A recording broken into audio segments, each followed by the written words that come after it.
A starving farmer with dirt on his clothes walks into the estate of the most ruthless moneylender in the district. By all accounts, he should be begging for mercy. Instead, he's here to instantly clear a massive debt. He doesn't offer promises or barter. He dumps a pile of heavy, glowing gold coins onto the table. It is a sum that a peasant like him couldn't possibly earn in 10 lifetimes. The moneylender, Seth Hariram, is stunned. His immediate reaction is suspicion. He assumes the farmer, Ramdan, must have resorted to theft to acquire such wealth. But Ramdan ignores the accusations. He calmly collects his ancestral land deed and walks out the door, unbothered by the moneylender's threats.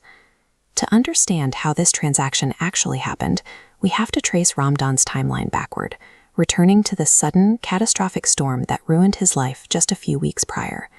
The sequence of events that follows poses an interesting question. Does sudden, unearned wealth expose a person's true character, or does it change it? Just days before this payment, Ramdan's reality looked entirely different. His fields had produced a perfect harvest, promising a year of security for his family. Then, overnight, a fierce rainstorm annihilated the entire crop. This breakdown of the local agricultural economy shows the strict, emotionless logic at play. Because Ramdan borrowed money for seeds, Seth Hariram seized the flooded land based purely on a paper contract.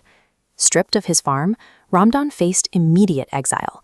His family was forced into the unforgiving forest, carrying 0 assets. Instead of collapsing under the weight of this injustice, Ramdan adopted a grueling physical routine.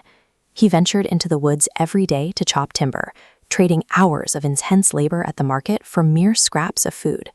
He didn't dwell on what he lost. He focused entirely on the immediate, actionable step of keeping his children fed. The turning point occurs when Ramdan decides to push his physical limits. Hoping to buy a small treat of jaggery for his daughter, he wanders deeper into the uncharted forest to chop extra wood. Deep in the dense trees, he discovers an anomaly. A hidden cavern opens up into a surreal, glowing subterranean village.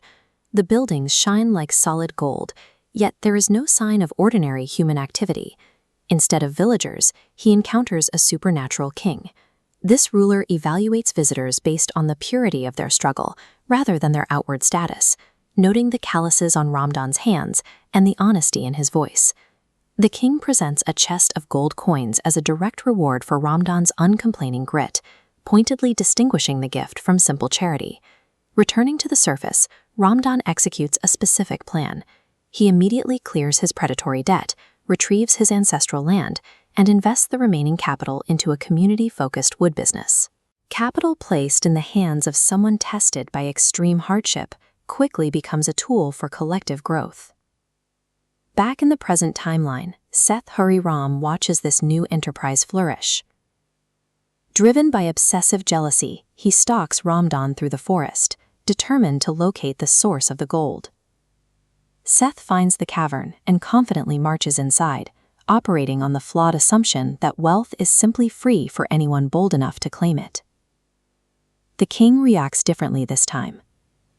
The glowing environment acts as a moral filter, instantly registering Seth's predatory history and the greed driving him forward. The consequence is immediate.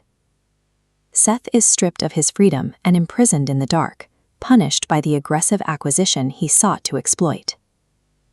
Environments engineered to reward absolute truth inevitably become traps for those who operate on exploitation. With the moneylender gone, the village stabilizes.